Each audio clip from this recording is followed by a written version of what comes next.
Hello and welcome to Low Budget Gaming and welcome to another first Descendant video. So time to have a look at Ultimate Bunny for the Supermassive Receptor Dungeon. I've already made a few builds for clearing out that new dungeon. We have Haley, we have Clay, we have Sharon. And before I look into Harris, because I've just unlocked Harris, I wanted to get one more Descendant done for the Supermassive so that people have different options for that dungeon to farm the various things. Now, Bunny, I've tested three different Transcendent modules: electric charge, electric condense, and high voltage. And all of them are decent, but electric condense seems to be the fastest for me. So I'll be using that here, and I've tried to come up with various ways to reduce some of the MP and the cost, simply because we are using the grid setup, and this makes it a bit harder to have some quality of life mods. Anyway, so this is the build over here. So what we have is electric condense as the transcendent mode, power beyond as the trigger mode, focus on electric, focus on singular. Then we have the 4 grid modes: frontlines, emergency measures, insight, concentration, 2 cooldown modes with MP conversion, dimple fingers, and 2 range modes with expansion and amplification control. So if you see here, the range is maximum expandable is 300%, so we have it at 15, so 5 is base 15, so we got the range. Now with this setup, you need to keep an eye on the MP orbs and try to pick them up when you are going through the missions, because the skill cost can be a bit of a pain. I've also reduced the cooldown on the first ability to 1 second, meaning you can spam it continuously. So it is a bit more involved, let's say, the playstyle. So basically with the 4th ability, you have to constantly have it up, and then it explodes and does a lot of damage. The explosion kills a lot of enemies very quickly. You can also control the explosion, so when you run into a lot of enemies, you can explode it manually by pressing it again. With the first ability, you constantly spam it. You also have to keep in mind the 3rd ability, so that even though this has a 20-second duration, because the cooldown is so low, you may end up pressing it too many times or just forget about it. But if you do all of this, Bunny is actually quite comfortable to use. Now, of course, I can't get an HP in here because I need the range. So with this one, I have exactly 300% range, so this works out very nicely. If you find yourself struggling with HP, you can maybe drop this and get an HP mod in here, so you lose quite a bit of range. You can make up for it a little bit with the Arche Tuning. You can go for this mod as well, this load I mean, and this will help you as well.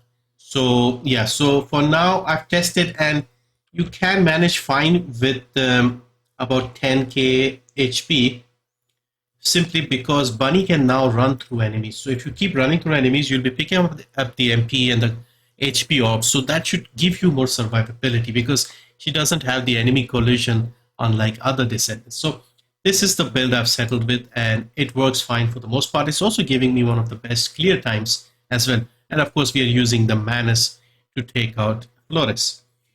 For the external components, we are trying to reduce the cost. So we are using 2 pieces of ascending armory. We're using the auxiliary power and the sensor. And then we are using 2 pieces of the hunter, the memory, and the processor to reduce the cooldown further. Reactor is the tingling mixture, the fusion one. So because we are using the 1st and 4th ability, I am using focus on singular insight for the 3rd ability as well. So yeah, we can mix and match a bit. So we have cooldown and crit damage here. Arche Tuning looks like this. So we go for the skill power here. We take both the cost and the MP, because we are trying to manage without any MP mods, no MP conservation or any of those mods. So we are trying our best to, cut down and also pick up the orbs. For range, if we take the 2 over here, the blue and the purple, that is enough to max out the range. We go through the middle, take all the skill and the MP, take the cooldown. We go left, take the crit rate and the 2 crit damage modes. So we can't take the 3rd one because we just run out if we want everything. Then we go right, we take the electric chain catalyst to reduce the enemy's resistance to electric. For the inversion, once again, we are focusing on reducing the cost or increasing the MP. So skill cost reduction here with the focus boost, selective neurostimulation, so we get more MP with this one.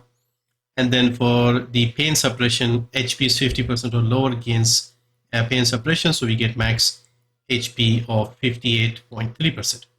So basically, this is the setup. Overall, I found it to be surprisingly decent, especially because if you can control the fourth ability, it becomes very handy. So basically, what we do is we run through the enemies, we keep spamming, we click this. Once we have the condense, we start this, explode this, start it again. So you have to keep the fourth up all the time. It will explode automatically in 5 seconds anyway, but you can also do it manually. Let's say there is a lot of enemies, you can just do this here. So the recent changes to Bunny when it comes to not slowing down when she's activating her abilities, the first one, the fourth one, this has made a big difference to her usability, especially not colliding with enemies as she's running through. But she did that because we ran out of MP. So when you're running and you're not hitting enemies, this makes a big difference. And so when you're running through and picking up HP and MP ops, it won't feel as bad. So yeah, so that is the Bunny build. Very simple, very straightforward. Again, if you are still farming for resources, I'm still trying to get the writhing organic matter for the gun, the Hive Master. I did get lucky with the drop, you'll see in the footage later. But yeah, I think Bunny is decent. And yeah, so after this, I'll work on Harris. I'll see the patch notes. I'm almost done with the gun, with the sword as well. I have the 5 copies from the battle pass. I have to just max out a few of the modules. So I'll try and get a few videos out, but I do want to explore some of the new modules, the ultimate modules they've added for the Descendants and things like that, to see if they change any of the main builds somehow. So far, they don't seem that impressive. I don't have a good Ancestors module for Bunny either. So hopefully, once I get a few things, we'll adjust the builds accordingly. But yeah, that's it for this one. Thank you for watching. I'll leave you with the footage and see you next time.